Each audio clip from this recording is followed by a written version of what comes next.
여러분 반갑습니다. 오늘 제가 전해드릴 말씀은요, 가난에 대한 첫 번째 얘기입니다. 레위기서 25장 18절에서 22절의 말씀입니다. 19절에 땅은 그것의 열매를 내리니 너희가 배불리 먹고 거기 안전하게 거주하리라. 만일 너희가 말하기를 우리가 많이라는 그 부분이고요. 부제목은 성도의 의식주의입니다. 먼저 서론에 들어가겠습니다. 미국의 시인 윌리엄 블리스 칼맨은 우리를 자유롭게 하시고 지켜주시는 하나님께 감사하자. 햇빛과 비가 되시는 예수님 영접을 못하는 이유는 교만 때문이다. 비를 주시고 우리로 기뻐하게 하시고 매일의 행운에 만족하게 하시면 우리의 길을 가게 하시는 하나님께 감사하자라고 했습니다. 성도의 의식주 문제는 본론 들어가서 말씀입니다. 첫 번째, 하나님께서 책임져 주심을 믿어야 합니다. 레위기서 25장 19절. 구약시대의 하나님은 가장 적은 수요의 이스라엘을 선택하셨습니다. 신명기 7장 7절의 말씀. 하나님은 그들을 출애굽시켜서 가난의 상징인 광야의 훈련을 시키셨습니다. 민수기 14장 1절에서 2절. 그들은 가난으로부터 출발하였고 그들의 의식주 문제는 하나님의 안내로 해결하였다. 왜 사람들은 광야의 과정과 난처한 이유를 이해하려고 묵상하지 않는가? 출애굽기 17장 8절에서 11절. 시작과 끝에 하나님께서 책임지실 것을 믿어야 합니다. 계시록 22장 13절 말씀입니다. 두 번째로 하나님의 말씀에 순종하기만 해야 합니다. 레위기서 25장 20절 21절 말씀. 예수님은 생명의 떡이십니다. 요한복음 6장 48절의 말씀입니다. 하나님은 그 백성을 사랑하신 표징으로 예수님의 십자가의 죽음으로 생명의 떡을 주셨습니다. 그의 말씀의 떡을 먹으면 결코 줄이지 않을 것이라고 요한복음 6장 35절 58절의 말씀입니다. 누가 자식에게 돌을 주겠는가? 오병이어의 역사도 예수님의 말씀을 듣고 순종하였던 광야의 사람들이 체험하였습니다.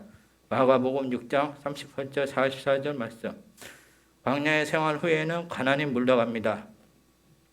순종의 씨를 뿌리고 자기를 단장하시기 바랍니다. 베드로전서 3장 5절. 세 번째는 하나님의 나라를 위해 힘써 일하라입니다. 레위기서 25장 22절의 말씀입니다. 주를 위하여 심으면 거둡니다. 무엇을 심겠는가? 토지소산의 11조를 심는 것입니다. 토지소산이라 하면 자기가 사업장이나 직장이나 그런 곳에서 일한 11조를 심는 것입니다. 신명기 14장 22절의 말씀입니다. 예수님은 하나님의 나라 일을 위해 십자가의 길을 가셨습니다. 요한복음 19장 15절에서 25절의 말씀. 3년간의 공생의 사역의 열매는 지금도 열리고 있습니다. 불모지인 해외 선교 현장이 그 일터이며 그 결과물입니다. 그들은 십자가 사역만 자랑하였습니다. 갈라디아서 6장 14절 말씀. 하나님의 나라 일을 위하여 신령과 진정을 예배드리는 목적을 세워야 합니다. 요한복음 4장 23절 24절 말씀. 사명에 집중하면 힘이 솟습니다. 마지막으로 결론을 맺겠습니다. 오직 의인은 그 믿음으로 사는 것이다. 로마서 1장 17절 말씀. 믿음으로 살면 예비된 것이 많고 안전하다. 에스겔서 39장 17절 19절 말씀. 내 자신이 책임지려 하지 말고 하나님이 책임져 주신다는 걸 믿어야 합니다. 순종하며 삽시다. 주 예수와 함께 영생의 일을 합시다. 성령이 부욕케 하심을 믿어야 합니다. 말씀 관련된 예언을 드리겠습니다. 비록 가난하더라도 만족을 아는 사람은 진정한 부자다. 하지만 현재의 부자도 가난해질지도 모른다는 걱정에 사로잡힌 사람은 마른 나무와 같다고 윌리엄 셰익스피어가 영국의 시인 극작가가 얘기했습니다. 이것은 오셀로의 산막상장에서 주인공 오셀로에게 그의 아내 데스데모나의 부정을 알리려는 악역 이아고의 대사입니다. 여기서 질투심에 대한 의도가 있지만 그보다 가난과 부는 마음먹기에 달려있다는 깨우침이 더 강한 것입니다. 다음의 명언들도 가난과 부자에 대한 가르침이 있습니다. 자기 소유의 이상을 바라지 않는 자가 진정한 부자다. 키케로 그리스의 철학자이고 사치스러운 자는 부를 모른다. 검소한 자는 가난하더라도 여유가 있다. 홍저성 책은담에서 최고의 부자는 마음이 검소한 사람이고 최고의 가난뱅이는 수전노이다. 프랑스의 샹폴이 교건과 반성이라는 책에서 검소한 사람은 구르서가 아니다. 쓸데없이 낭비를 하지 않고 효과적인 지출을 하는 사람을 가리킨다. 꼭 필요한 지출까지 아끼는 사람이 바로 수전노이다. 세상을 살면서 정말로 중요한 것은 돈의 많고 적음을 떠나 그 돈을 얼마나 적절하게 사용할 줄 아는 데 있다. 더 큰 은혜는 그 돈으로 하나님 보시기에 선한 일을 하여야 제 역할을 다한 소금과 같다는 것이다. 말씀 관련 십계명이 있습니다. 성도의 10가지 자본이 있는데요. 첫째, 주 안에서 건강과 평안의 자본. 둘째, 신앙과 경건의 자본. 셋째, 주 안에서 지혜와 청명의 자본. 넷째, 주 안에서 시간과 세월의 자본. 다섯째, 주 안에서 신용과 의지의 자본. 여섯 번째, 주 안에서 재능과 기술의 자본. 일곱 번째, 주 안에서 경제와 물질의 자본. 여덟 번째, 주 안에서 사랑과 화평의 자본. 아홉 번째, 주 안에서 적극성과 의욕의 자본. 열 번째, 주 안에서 기도와 간구의 자본입니다. 말씀 관련된 명상이 있습니다. 요즘 같은 경제 빙하기 때 생존할 수 있는 패러다임입니다. 여러분, 경제 빙하기의 생존 패러다임 내려가는 연습 여러 가지입니다. 첫째, 버티지 말고 내려가자. 기꺼이 내려가 다시 오를 수 있다. 둘째, 버리고 내려가자. 낡은 습관을 벗어버리고 새 것을 채울 수 있다. 세 번째, 함께 내려가자. 어려울 때일수록 친구들을 챙기자. 네 번째, 두려워 말고 내려가자. 어려움은 얼마든지 극복할 수 있다. 다섯 번째, 천천히 내려가자. 잘 살펴보자. 오를 때 도움이 된다. 여섯 번째, 반성하며 내려가자. 지금의 고통은 우리가 부른 것이다. 일곱 번째, 방황하며 내려가자. 꿈이 있는 삶일수록 엎어지고 자빠진다. 여덟 번째, 새로운 세계로 내려가자.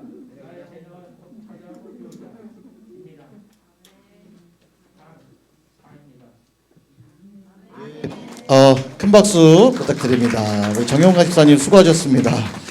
예, 그래도 얼추 시간을 맞추셨죠? 네. 자, 우리 많이 긴장될 겁니다. 여러분 힘찬 박수와 반응들을 좀 많이 보여주시면 좋아요. 자, 우리 두 번째 순서로 이미숙 권사님 하도록 하겠습니다. 준비해 주시고요. 본문을 읽는 것부터 시작하도록 하겠습니다. 잠시만요.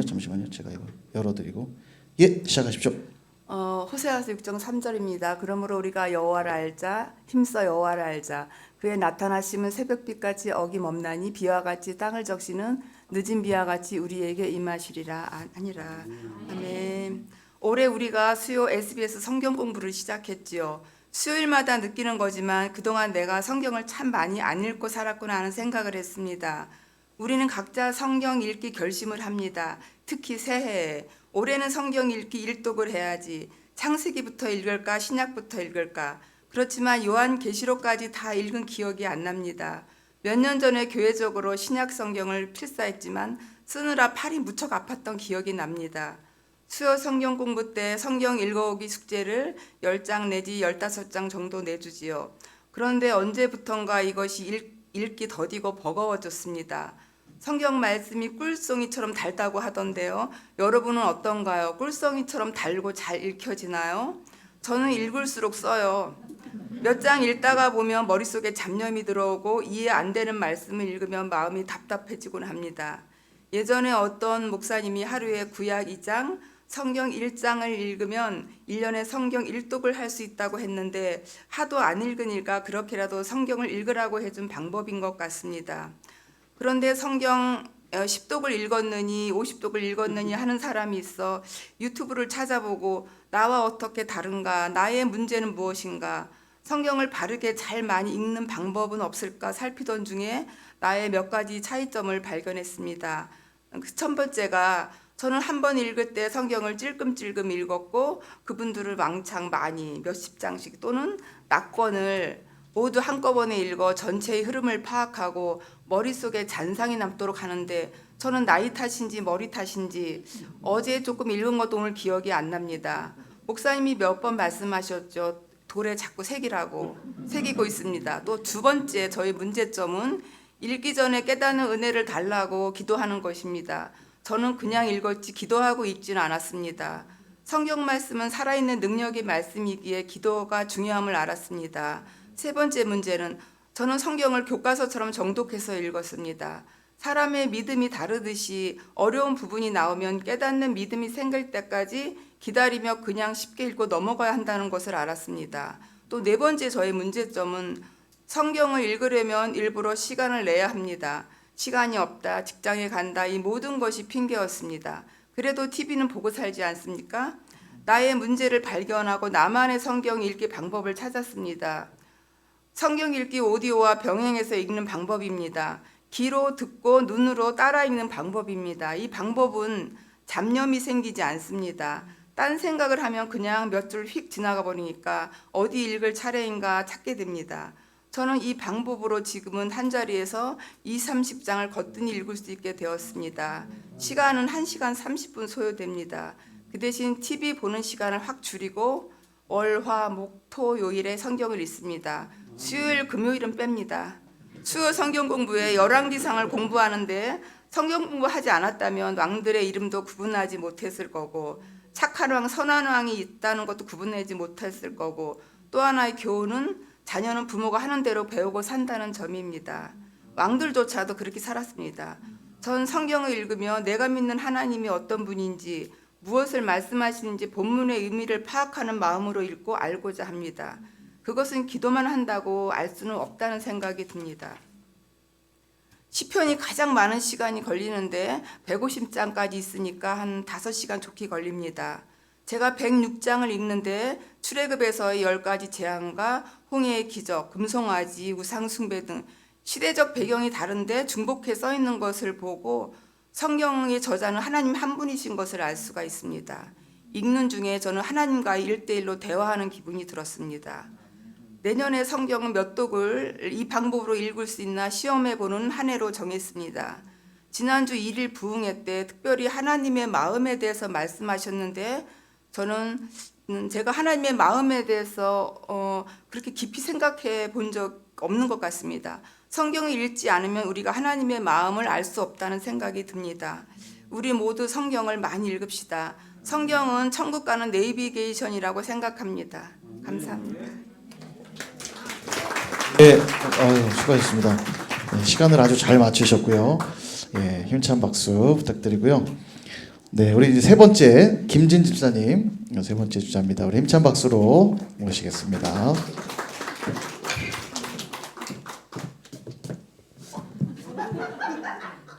뭐 하는 거예요?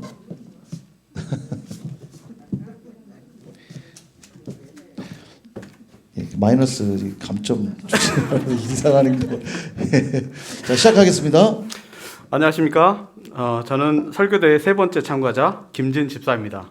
잘 부탁드립니다. 말씀 띄워주세요. 예, 저는 에베소 3장 6절 말씀을 준비했습니다. 제가 봉독해 드리겠습니다.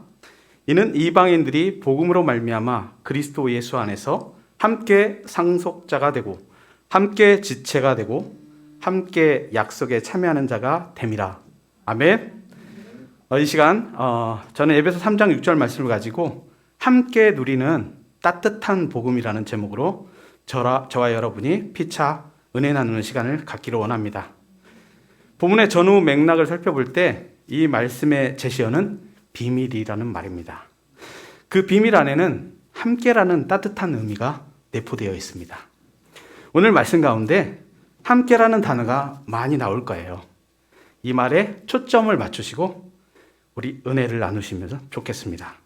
그 비밀은 사실 구약의 이방인들은 물론 유대인들조차도 알지 못하던 것이었습니다.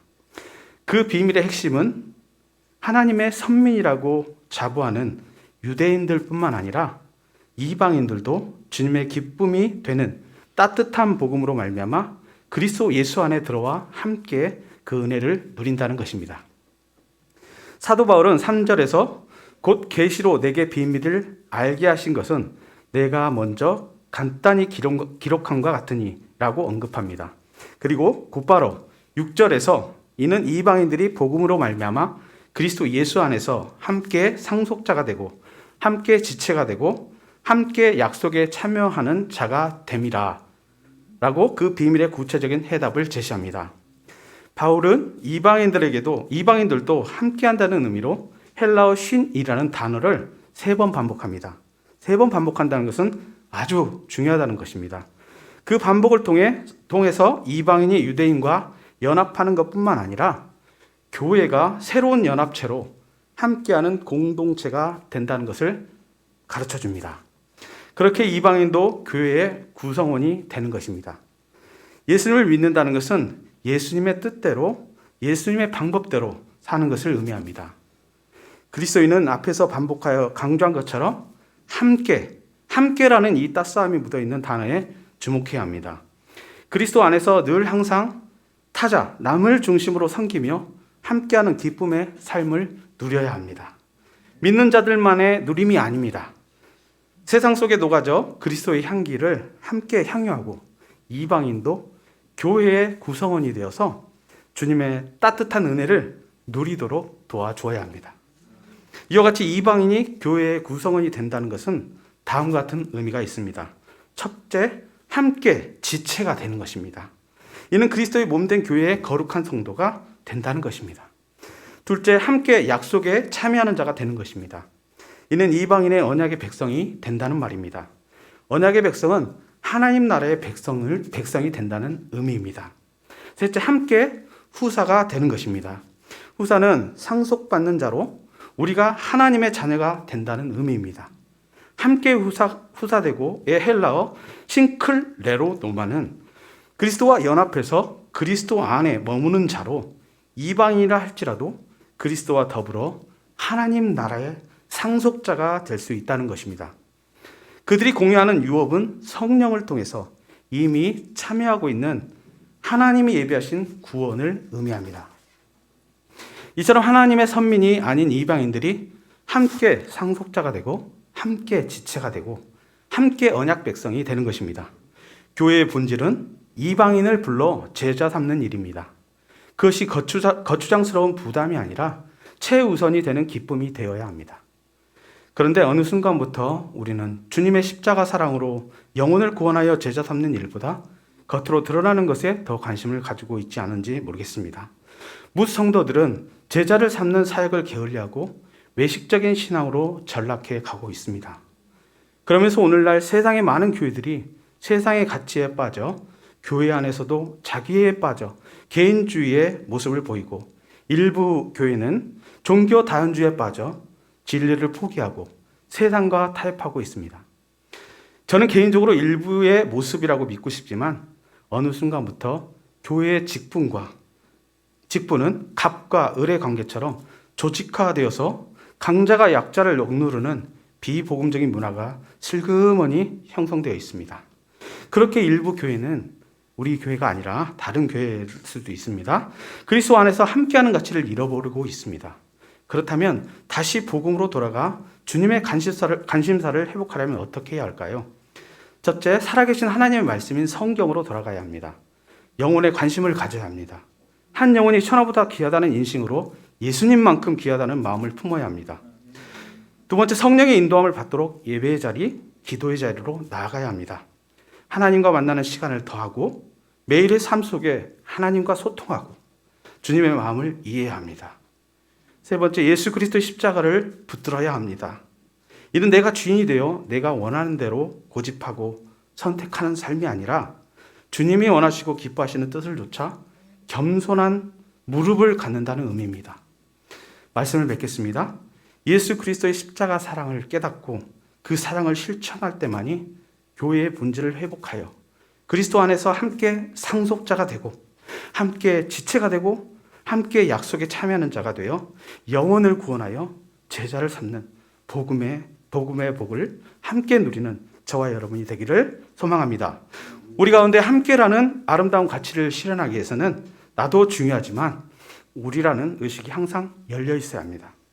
그리스도의 희생적 사랑의 마음이 항상 내 마음의 자소에 저장이 되고 그 장착된 사랑의 파워가 내 가족, 내 동료, 내 지체들 가운데 흘러가야 합니다. 사랑하는 선일의 성도 여러분, 함께 주님의 상속자가 됩시다. 함께 서로를 위해 존재하는 지체가 됩시다.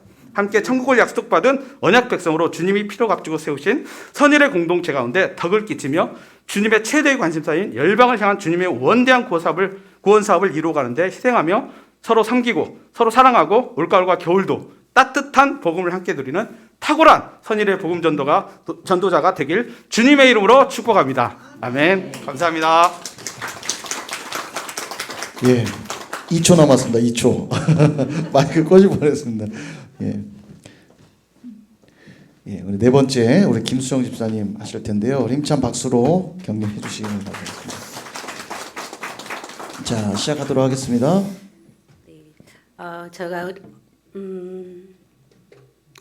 우리 신명기 오늘 은혜를 나누고 싶은 말씀은 신명기 6장 5절 말씀입니다. 띄워주세요. 너는 마음을 다하고 뜻을 다하고 힘을 다하여 내 하나님 여호와를 사랑하라. 우리 신명기는 광야 40년을 종결짓는 마지막 때 가나안에 들어가기 전인 출애굽기 40년 11월에 쓰여졌다고 합니다.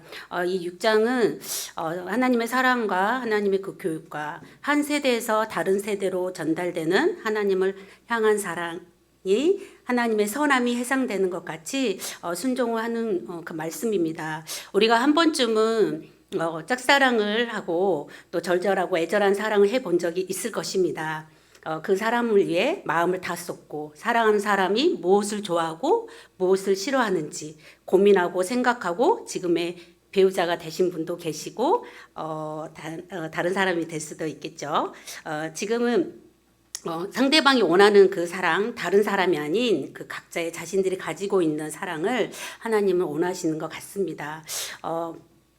우리 신명기 6장에 유일하신 참 하나님 여호와를 마음과 뜻과 힘을 다하여 사랑하라고 하십니다.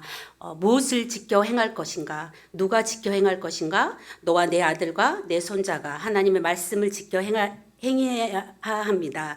다시 말해서 현 세대와 다가올 세대의 모든 자들이 하나님의 말씀을 지켜 행해야 하는 것입니다. 비록 시대가 급변해도 하나님 말씀은 영원히 변치 않고 믿음의 다음 세대들에게 진리의 말씀을 굳게 지켜 행해야 하도록 권면해야 됩니다. 우리 왜 지켜 행해야 하는가? 사람이 생명의 복과 물질적 번영을 누리기에 온갖 방도를 다 강구하고 수고를 아끼지 아니하지만 그 비결은 오직 하나님의 말씀에 대한 준행에 있다고 생각합니다. 또한 말씀을 지켜 행하는 것은 성도들의 마땅한 의무이기 때문입니다. 우리 아버지 되시는 하나님께 마음을 다하고 뜻을 다하고 힘을 다하여 오직 유일하신 하나님만을 사랑하고 하나님께서 요구하시는 말씀에 준행하는 삶을 우리 자녀 세대들에게 다음 세대들에게 집요하게 가르치고 주님과 늘 동행하고 승리할 수 있도록 함께 기도하며 그렇게 나아갔으면 좋겠습니다. 그래서 120세가 된 모세는 젊은 세대인 그들에게 하나님을 전적으로 신뢰하고 순종하고 축복의 열매를 누리도록 도전하게 하기 위해서 신명기를 기록했다고 합니다. 마지막으로 저의 짧은 간증을 하겠습니다. 저는 저희 막내 지호가 청소년 스쿨을 받게 되면서 저도 함께 섬기게 되었습니다. 그러던 어느 날 우리 팀장님께서 저에게 MIT 팀장을 맡아달라고 했는데 MIT가 뭐냐면 우리 청소년들이 스쿨을 10주 정도 받고 열방 단기 선교를 나아갑니다. 그것을 할 때 모든 재정과 여권과 서류로 필요한 것들을 취합해서 기도로 함께 보내는 역할을 하는 MIT 팀장입니다.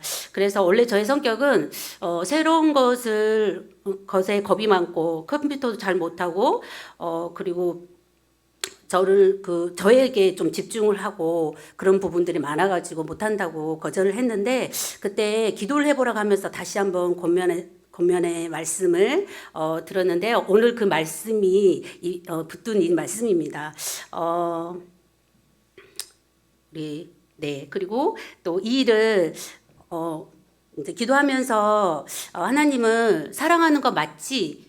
그렇지 하면서 제가 순종을 하고 그것을 맡았는데 이렇게 아이들을 그 청소년은 또 아이들의 어머님과 함께 만나면서 같이 그 열방을 보내야 되는 그런 두 가지를 감당을 해야 되는 상황 가운데 같이 팀장님과 만나고 권면하고 그래 섬겼는데 우리 팀장님께서 한 번은 저에게 집사님 내가 우리 아이들을 보내기 위해서 내가 얼마나 눈물을 흘리면서 뛰어다니는데 집사님 뭐 하세요?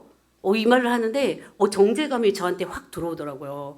아니 내가 하고 싶다 그랬나? 본인이 하라 그래 놓고 그런 마음이 들어오고 또 이 일이 하나님의 일을보다는 하나님을 사랑하는 것보다는 그 팀장님이 하라고 했으니까 내가 또 말씀을 받긴 받았지 그렇게 하면서 했던 것들이 그랬었습니다. 그래서 그렇게 함께 사역하면서 드디어 우리 청소년들이 우리 단기 선교를 가는 날짜가 정해지면서 또 우리 청소년들은 재정을 한 번에 내지 않고 50%를 하루에 아침 오전부터 시작해서 밤 12시까지 재정을 채워야 갈 수가 있는 상황에 저의 인간적인 생각에는 아무리 생각해도 우리 친구들의 가정들을 보면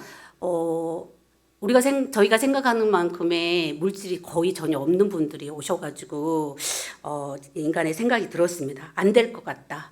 왜냐하면 형편들이 너무 안 좋고 하나님이 보낼 수 있을까? 이런 마음도 들었습니다. 그리고 너무나 입금을 해야 하는 그 당일날 너무나 막막하고 어떻게 해야 될지 모르는 가운데 우리 제 담당하시는 조성부님께 여쭤봤을 때 마음을 사람들에게 전해봐. 전달을 해 나누어라 하는 말씀이 더 마음이 어려워졌습니다. 어떻게 마음을 나누라는 거야? 그냥 후원해 주시고 그냥 이렇게 해주면 안 되나? 이런 마음에 그런 마음으로 그 불편한 마음을 가지고 집으로 지하철을 타고 부평역에서 이제 원래 조금 버스를 타야 되는 상황인 거리지만 걸어서 투덜투덜 거리면서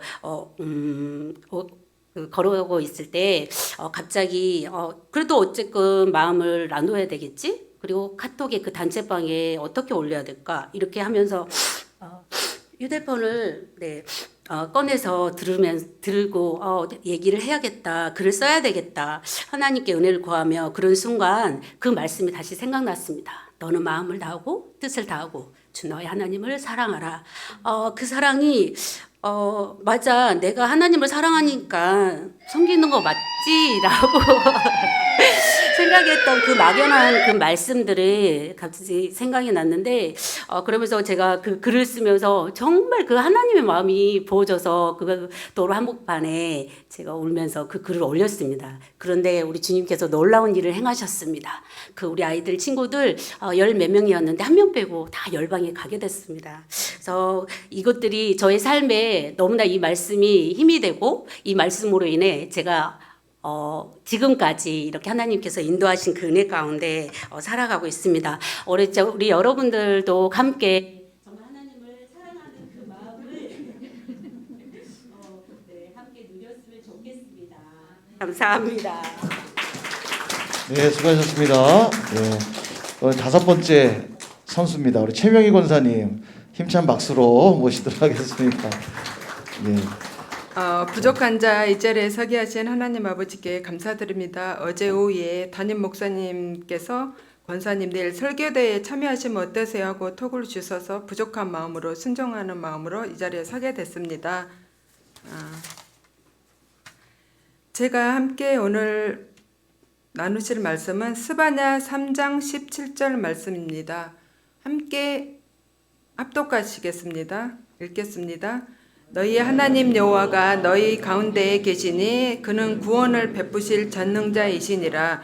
그가 너로 말미암아 기쁨을 이기지 못하시며 너를 잠잠히 사랑하시며 너로 말미암아 즐거이 부르며 기뻐하시리라. 아멘. 제목은 나를 기뻐하시는 하나님이십니다. 저는 이제 그냥 제가 요즘 느꼈던 저희 가족에게 웃음을 주고 기쁨을 주는 우리 이제 한 생명에 오게 된 저기를 저는 간증으로 드리겠습니다. 요즘 저희 가정에 생각만 해도 웃음이 절로 나게 하는 우리 가정의 귀하고 소중한 하나님의 귀한 보배 우리 아기 천사 하진이가 우리에게 찾아왔습니다. 하나님의 사랑으로 만난 태훈이와 혜영이가 귀한 가정을 이루고 믿음의 두 자녀들이 기도로 준비해서 아진이를 잉태하게 하셨습니다. 우리 가정은 하진이가 잉태된 순간부터 초음파 사진에 점을 본 순간부터 사랑하는 며느리 혜영이 불러오는 배만 봐도 기쁘고 행복해 했었습니다. 2022년 10월 20일 담임 목사님과 성도님들 우리 교회 가족들의 중보 기도로 산모 아이 모두 건강하게 출산하고 태어났습니다. 하진이가 태어나고 매일매일 변해가는 모습을 사진과 동영상으로 보고 있으면 말로 표현이 안 되는 그 무언가 벅참 기쁨, 행복, 설레임이 있는 것 같습니다. 기쁜데 눈물이 나. 예전 어르신들께서 손자 손녀는 자식들과 또 다른 사랑이 있다고 하셨던 그 말씀이 딱 맞는 표현 같습니다.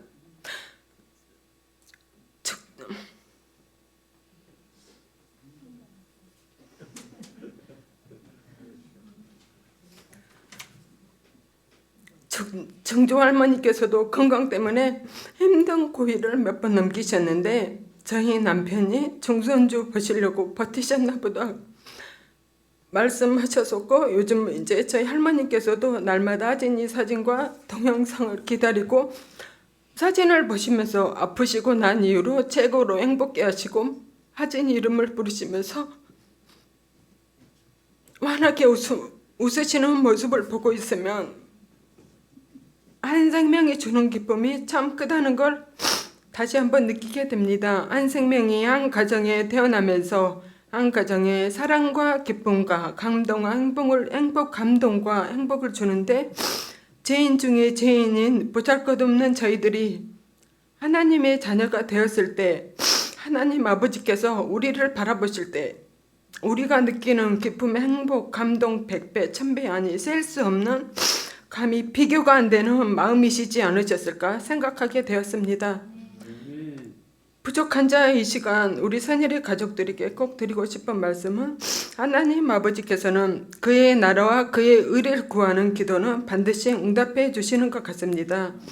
제가 수년 전에 인카운트 세양에서 하나님께서 저에게 주셨던 마태복음 6장 33절의 말씀처럼 너희는 먼저 그의 나라와 그의 의를 구하라 그리하면 이 모든 것을 너희에게 더하시리라 하시는 그 말씀이 저에게는 하나님이 주셨던 귀한 말씀이신데, 제가 우리 아이들이 어렸을 때 TV를 보면서 어떤 연예인이 자녀들의 배우자를 위해서 어렸을 때부터 기도하고 있다는 그 얘기를 듣게 되고, 저도 그때부터 그냥 생각날 때마다 순간순간 우리 자녀들의 배우자를 위해서 기도를 했던 것 같습니다. 기도 제목은 하나님을 경외하는 자, 신실하게 주님 앞에 헌신 봉사하는 자, 믿음이 좋은 배우자를 만나서 하나님 앞에 함께 헌신 봉사하고 살게 해달라고 기도했었는데, 지금 우리 혜영이와 태훈이를 보면서 다시 한번 하나님의 기도가 저에게 응답을 주신 것 같습니다. 하나님 아버지께서 저희 가정에 주신 기쁨과 행복을 우리 선일의 가족들과 함께 나누고 싶었습니다. 부족한 자 간증 들어주셔서 감사합니다. 네, 힘찬 박수 부탁드립니다. 감사합니다. 이게 저희를 다 울리셨어요. 감사합니다. 우리 마지막 우리 박성호 집사님 우리 힘찬 박수로 모시도록 하겠습니다. 네, 오늘 제가 말씀드릴 본문은 베드로전서 5장 7절입니다. 너희 염려를 다 주께 맡기라. 이는 그가 너희를 돌보심이라. 아멘. 네, 10월 초 진행된 부흥사경회 기억하시죠? 다 까먹으셨나 보네요. 저는 금요일 저녁 집회 찬양을 맡게 됐는데 간만에 진행되는 부흥사경이었고 새벽과 말씀 집회를 통해 큰 위로와 용기를 얻고 있었기에 마지막 날도 사모하며 하루하루를 보내고 있었습니다. 마음에 걸리는 한 가지는 요새 직장생활이 너무 바빠서 혹시 연습 시간을 못 맞추면 어쩌나 였지만 금요일에 무슨 일이 있겠어 싶어서 크게 걱정하지 않았습니다. 근데 금요일이 되니까 예상하지 못한 업무들 때문에 한치 앞을 알 수 없는 상황이었습니다. 계획한 모든 일이 틀어지고 제가 맡았던 찬양을 못하게 되고 다른 분들에게 폐를 끼치고 예배에 못 가게 될까봐 불안함과 걱정이 파도처럼 쏟아졌습니다. 그러다가 문득 말씀 한 구절이 떠올랐습니다. 너의 염려를 다 주께 맡기라. 이는 그가 너희를 돌보심이라. 그리고 이 순간에도 내 능력만 의지하고 하나님께 도우심을 구하지 않는 교만함이 깨달아져서 자리에서 잠시 눈을 감고 이렇게 기도했습니다. 하나님 아버지, 당신만을 의지하지 못하고 제 힘과 지혜로 상황을 극복하려는 교만함을 고백하며 내어드립니다. 또 나의 계획대로 되지 않을 것 같은 염려와 자책하며 힘들어할 모습까지도 맡겨드립니다. 아버지께서 내 마음의 중심을 아시오니 내 간구를 들으시고 인도해 주시길 원합니다. 이후 어떻게 되었을까요? 선하신 하나님께서는 제 발걸음 인도하시어 결국 저녁 찬양 연습 시간에 딱 맞춰 교회에 도착하게 하셨습니다. 할렐루야. 마가복음 5장에 예수님께서 회당장 야이로의 딸을 살리신 기적이 나오는데요. 야이로는 죽게 된 딸을 위해 예수님 앞에 무릎을 꿇어 간구합니다. 근데 이미 귀신 들린 자를 고치신 예수님 곁에는 수많은 무리들이 따르고 있었고 또 그 와중에 혈루병을 앓은 여인도 고치시는 기적도 있었으니까 꽤 시간이 많이 지체된 것 같아요. 근데 결국 이제 한시가 급한 야이로의 마음은 어떨까 고민을 해봤는데 굉장히 마음이 힘들었을 것 같아요. 그러다가 결국 회당장의 집에서 딸이 죽었다는 소식이 들려옵니다. 모든 것을 잃은 것 같은 절망 속에 있는 야이로에게 예수님께서 말씀하십니다. 마가복음 5장 36절을 보면 두려워하지 말고 믿기만 하라 라고 말씀하십니다. 이후 어떻게 되었을까요? 아시다시피 예수님께서 야이로의 죽은 딸을 향해 달리다굼이라고 말씀하시고 그 딸이 일어나 걷는 기적이 펼쳐집니다. 이를 통해 야이로는 그의 삶 평생에 하나님이 하신 일의 증인으로 살아갔을 것이라고 생각합니다. 비록 제가 겪은 이 소소한 기적이 죽은 딸이 살아난 기적과 비교하기는 어렵지만 하나님께서는 절망과 낙심 가운데 있던 저에게 기적을 베푸심으로 나의 염려를 맡길 수 있는 하나님 아버지를 경험하게 하시고 저를 설교 대회에 그 행하신 일의 증인되도록 사용케 하셨음을 믿음으로 고백합니다. 끝으로 로마서 8장 31절입니다. 자기 아들을 아끼지 아니하시고 우리 모든 사람을 위하여 내주시니가 어찌 그 아들과 함께 모든 것을 우리에게 주시지 아니하겠느냐.